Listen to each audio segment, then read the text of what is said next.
आज का विषय है व्यक्तित्व से व्यक्ति का निर्माण होना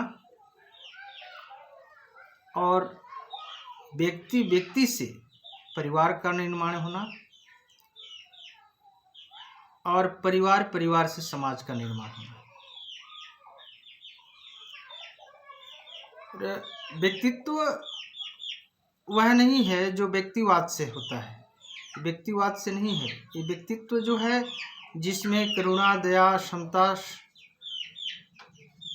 बंधुता, न्याय हो, ऐसी तथ्यों के आधार पर मैं व्यक्तित्व की बात कर रहा हूँ।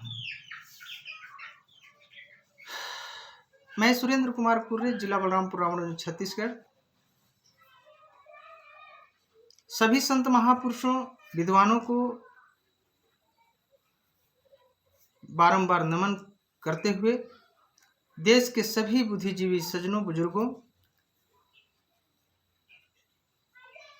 देश के सभी क्षेत्र के सभी दोस्तों, बंधुओं, महिलाओं, आप सभी को नमन, वंदन है और बच्चों को दुलार प्यार। आज मैं थोड़ी सी बात बताने वाला हूं और यह बात आज जो हम रख रहे हैं, यह भी बात बहुत गंभीर है, जिसे समझने की ज़रूरत है। आप हमसे बेहतर आप लोगों को समझने की ज़रूरत है। तो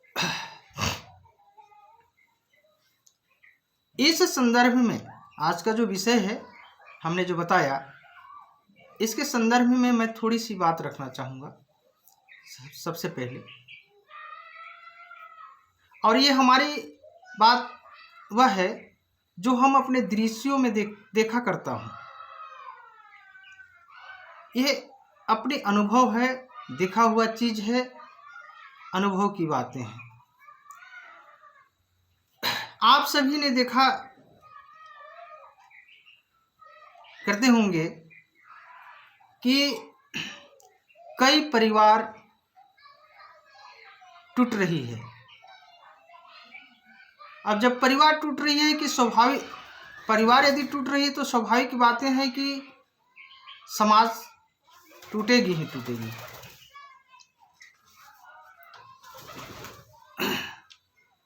तो इस बिंदु पर, इस विषय पर मैं कुछ संकेत करना चाहूँगा स्पष्ट रूप से। जैसे मान लीजिए, अंधविश्वास, पाखंड, आडंबर तो आम बात है, आज के दौर में ये आम बात हो गई है। लेकिन उसके अंदर में आपसी वैमनस्यता, विषमता, जलन, एक दूसरे से फिजूल खर्चीली, अश्लीलताएं, नशाखोरी, अन्याय, झूठखोरी, जुआखोरी, सारी इस प्रकार के ऐसी चीज़ों को हम लोगों के सामने दिखती है, जिस कारण से परिवार टूट रही है। अब इसमें हम लोगों को जो और चीज़ भी जो हम कहने में छोड़ रहा होगा, उसको और भी आप लोग जो देख रहे होंगे उसको जोड़ लीजिएगा, क्योंकि वीडियो लंबी हो जाती है। तो अब सोचना होगा कि इन सभी चीज़ों का कारण क्या हो सकता है और ये सब कैसे ठीक होगा।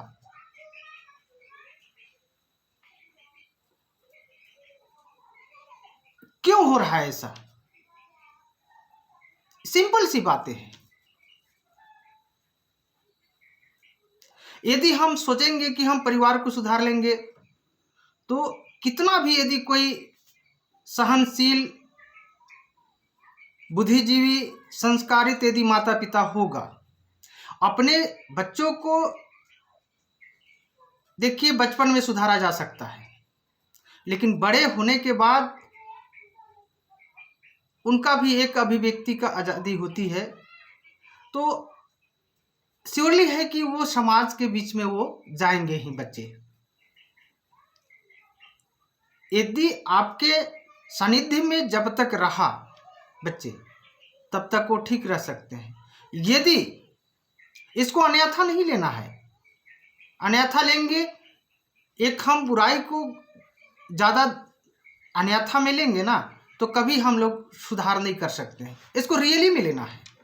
मान लीजिए कि यदि कोई भी माता पिता अपने बच्चों को अच्छे संस्कार, अच्छे शिक्षा दिया भी है, उसके बाद भी यदि कोई बच्चे बिगड़ रहे हैं, या शादी करने के बाद, बहू आने के बाद सास बहू में झगड़ा और कई अन्य प्रकार के जो झगड़ा की वजह से परिवार टूट जाती है, बहुत सारे उदाहरण हैं। मैं संक्षिप्त में इस विषय को मैंने रखना चाहता हूँ। तो होता क्या है इसमें, मैं कारण को बताने से पहले मैं उदाहरण दर्शा दे रहा हूँ। यदि मान लीजिए कि आपके बच्चे ठीक ठाक हैं, 16, 17, 18 के बीच तक, 20 तक मान लीजिए, तो यदि आपका वातावरण बाहरी का, जैसे सामाजिक, स्कूल का, ये सबसे पहले जो है ना, ये बच्चे लोग जुड़ते हैं, जो बच्चे पढ़ने, जो माता पिता बहुत ही मेहनत से पढ़ाते लिखाते हैं, उनके लिए मैं कह रहा हूँ। तो वहाँ का यदि वातावरण गलत होगा, संस्कारें यदि गलत होगी, तो वहाँ उस माता पिता का संस्कार, आदर्श जरूर वो बच्चे भूलेंगे, क्योंकि वही चीज बार बार उनके दिमाग में गड़ रही है, देख रहे हैं। तो परिवार, आज के दौर में परिवार बिल्कुल जरूरी है कि परिवार को सबसे पहले ठीक होना है। पहले तो व्यक्ति को ठीक होना है। जब एक व्यक्ति और व्यक्ति का जब मिलन होती है, तभी वो परिवार का निर्माण होता है। मैं ये दंपति जीवन से मैं उदाहरण पेश कर रहा हूँ। और वही परिवार जब एक सामाजिक रिश्ता जब बटोरती है, तो समाज का निर्माण होता है। यही है एक सिलसिला। तो सबसे पहले तो व्यक्ति को ठीक होना बहुत जरूरी है। दूसरी बात है कि परिवार को ठीक होना बहुत जरूरी है। लेकिन आज के दौर में जो समाज के चलते भी अच्छे परिवार जो टूट रहे हैं, इस पर भी सामाजिक रूप से भी इस पर ध्यान देना जरूरी होगा। अब हम मूल कारणों पर जा रहे हैं धीरे धीरे। अब ये सबसे पहले ये समझना होगा कि ये सारे विषमताएं, सारे अन्याय, सारे ये जलनखोरी या कुप्रथा आखिर क्यों प्रवेश हो रही है हम लोगों में, इसका मूल कारण क्या है? तो सबसे पहला मूल कारण यह है कि जो भी हमारे देश दुनिया के जो मानवतावादी, समतावादी, बंधुतावादी, न्यायवादी जो संत महापुरुष, जो विद्वान हुआ करते थे, हुए हैं, उनकी सारी विचारधाराओं से हम लोग विमुख होते जा रहे हैं। विमुख होते जा रहे हैं, नहीं, विमुख हो चुके हैं। जहां ऐसा देखने को मिलती है वहां की बात कर रहा हूं। अब है क्या चीज कि जो चीज सिखाया जा रहा है आज के दौर में, और उसको जो है एक बहुमत के रूप में जो चीज मिल रही है, तो संस्कार, अच्छे संस्कार, सहनशीलता, समता, इन सारी चीजों को जो मानवतावादी के अंतर्गत में आते हैं, न्याय के अंतर्गत में जो आते हैं, उसको इग्नोर कर देते हैं। और वैसे जो बच्चे इग्नोर करते हैं, जब उस सामाजिक रूप से जब बनते हैं, व्यक्ति और व्यक्ति से निर्माण होता है, जैसा कि मैंने विषय में बताया, तो ये परिवार का निर्माण हो जाता है। और वही परिवार एक समाज का निर्माण करती है। तो मेन मुख्य कारण क्या आया कि हम अपने संत महापुरुषों की मूल विचारधाराओं से भटक चुके हैं, या तो उसे हम इग्नोर करके चल रहे हैं। ये दो ही कारण होता है, या तो हम इग्नोर करके चलते हैं, या तो हम उससे भटक चुके हैं। अब इस विचारधारा को हम शुरुआत कहाँ से करें? इसलिए दोस्तों, मैंने वीडियो बहुत सारे बनाता हूँ, जैसा भी है हमारा कथन, हमारा जैसा भी अनुभव, हम नहीं कहते हैं कि हम ज्ञानी हैं, हमसे आप लोग ज़्यादा बेहतर समझदार हैं, मेरे को पूरा यकीन है। तो इन सारे वीडियो को बनाते हुए मैं अब ओपनली सामाजिक रूप से हमने जहां तक किया वो भी हमने एक प्रत्यक्ष रूप से किया है। आज तक अपने परिवार का जिम्मेवारी जो संभाला है, अपने आप को जो संभाला है, एक बहुत कठिन ही घड़ी को लेकर के हमने संभालते आया है, और जो हमारा कर्तव्य था हमने अपने घरों में पूरा कर चुका है। अब मैं संकेत देना और चाहता हूं कि अब हम समाज में कुछ ऐसी चीजें हैं, जो लोग असमर्थ हैं, जो बेचारे लोग असमर्थ होते हैं, जो गरीब होते हैं, जिनका कोई साधन नहीं है, संकेत कर रहा हूं, ध्यान दीजिएगा।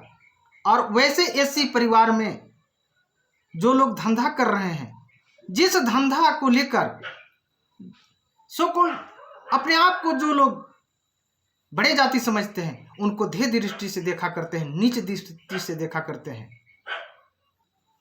लोकाचार में हालांकि वो ऊपर से जरूर कहते हैं कि अरे यार कोई आपका धंधा कोई छोटा नहीं है, लेकिन वह मूल कर्तव्यों में दिखाई देती है। इस बात को हम लोगों को समझने की जरूरत है।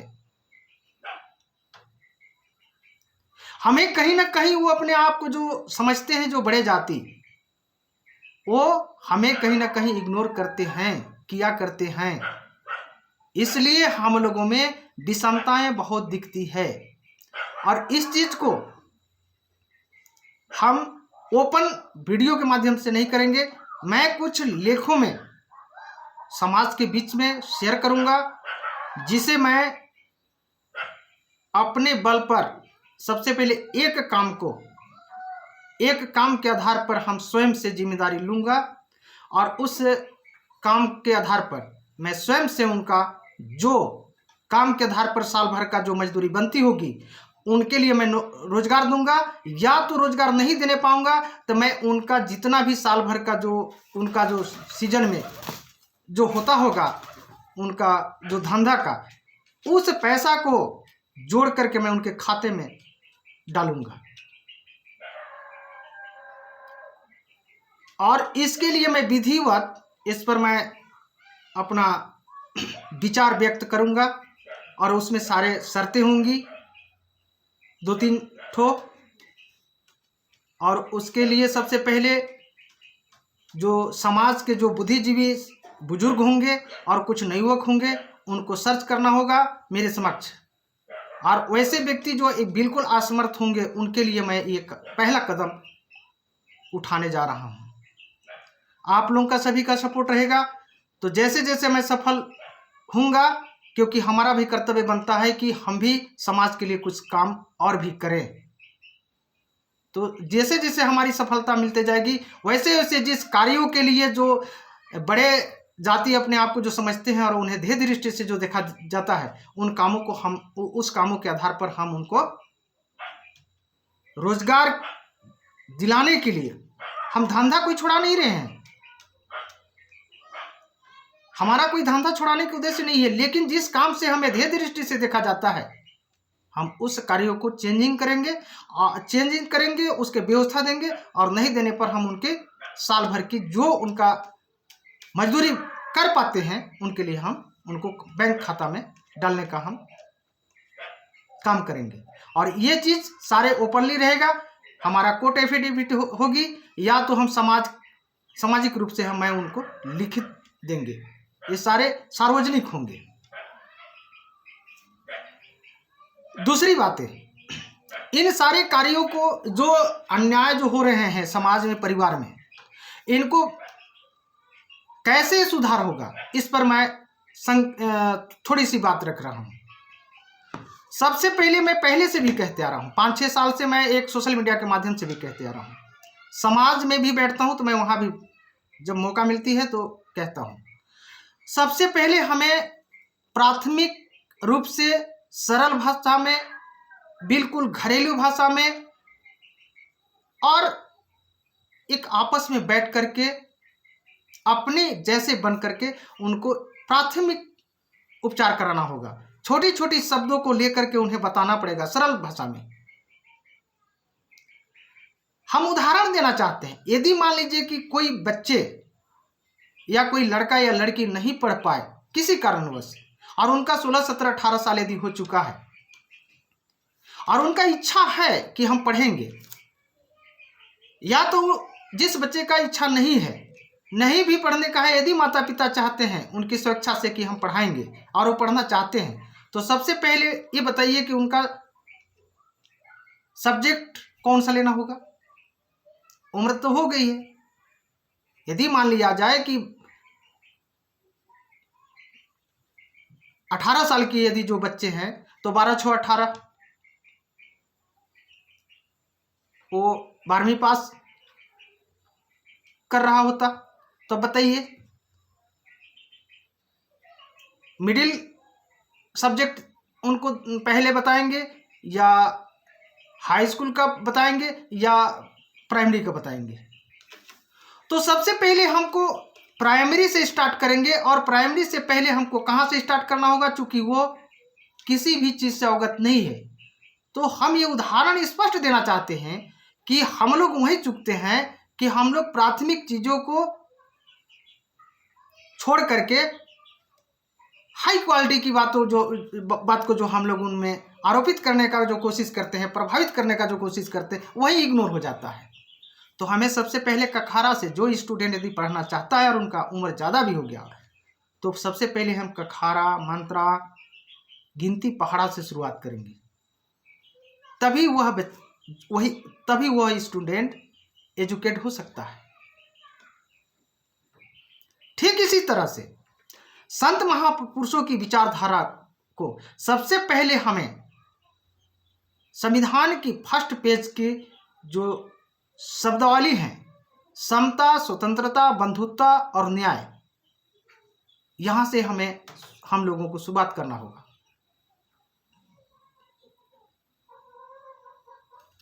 और एक चीज मैं और सुझाव देना चाह रहा हूं, हम लोग कार्यक्रम करते हैं, आयोजक बेचारे बहुत अच्छा व्यवस्था भी देते हैं, लेकिन माइक से जब बोलने वाला जो चीज़ है, माइक से जब समूह में जब बोला जाता है तो सोचा जाता है कि अरे कुछ दूर हमारी बात जाती, लेकिन वही जो है माइक ज़्यादा साउंड की वजह से, या तो माइक का साउंड सही नहीं होता है, या तो स्पीकर खराब होती है। तो इन सभी सारे चीज़ों को देखते हुए माइक का साउंड बिल्कुल कम, जो व्यक्ति जैसा समझ सकता है उस शब्दों में हमें बोलना होगा। साउंड इतना हो कि ताकि सामने वाला व्यक्ति स्पष्ट सुन सके, और नहीं तो बिना माइक के भी बात किया जा सकता है, छोटे छोटे समूहों को बनाकर। ज़्यादा समूहों में यदि 100-200 के बीच में यदि कहा जाएगा तो और भी जल्दी होगा, क्योंकि एक व्यक्ति को हम जो बात कहेंगे वो 100 सुनेंगे तो वो और भी उचित होगा। लेकिन हमें बोलने का तरीका और साउंड उनके तक पहुंचने का तरीका, ये सबसे पहले सावधानी रखना पड़ेगा। क्योंकि मैं कई जगह पे जाता हूं तो त्रस्त हो जाता हूं, और उस कार्यक्रम के बीच में कहने से भी हम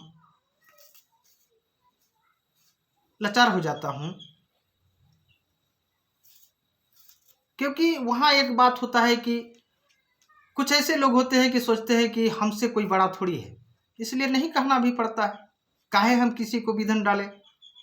तो ये हम वीडियो के माध्यम से जो हमने बताया, और कहते कहते वीडियो भी लंबी हो गई, इसे ध्यानपूर्वक सुनिए और समझिए, और यदि हमारी बात अच्छी लगी तो आप लोग इसको लोगों में जरूर शेयर करें, हमारी बातों को जरूर पहुंचाएं। ऐसा मत समझिए कि सिर्फ जो कर रहा है वही करते रहेगा, कोई ठेका नहीं लिया है। किसी को एक को करने से यदि हुआ होता तो आज तक हो गया होता। आज का वर्तमान जो चुनाव हुई है, बिहार में देख लीजिए, खुद बहुजन के लोग खुद बहुजनों का ही विरोध किया। उसका परिणाम क्या निकला? हालांकि आज एक बहुजन नेता निकल चुके हैं, वो बात अलग है, लेकिन जितना होना चाहिए क्या ऐसा हुआ? नहीं हुआ। कारण क्या है? यही सब बातें जो हैं हम लोगों में दिमाग में भर चुकी है, इसलिए हम एक दूसरे से जलन करते हैं, हम एक दूसरे अपने ही लोगों के विरुद्ध में, अगेंस्ट में खड़ा हो जाते हैं। अगेंस्ट में खड़ा तब होना चाहिए जब हम मानते हैं कि हम संत महापुरुषों की विचारधारा के अनुयायी हैं और सही हैं, और हमारे अगेंस्ट में यदि वो खड़ा होकर के कहीं अंधविश्वास पाखंड की ओर लेकर समाज को जाएगा, या उस पावदान में वो खड़ा होकर के कोई काम कर रहा है, समाज को बरगलाने का काम कर रहा है, तो वहां पे विरोध करना चाहिए। ये बिल्कुल अच्छी बात है। तो मैं सभी को जय भीम, जय मानव समाज, जय मूल निवासी। बात को ध्यान रखें और हमारी बातों को गांठ बांध लें यदि अच्छी है तो। सभी को पुनः नमस्कार, प्रणाम, जय जोहार।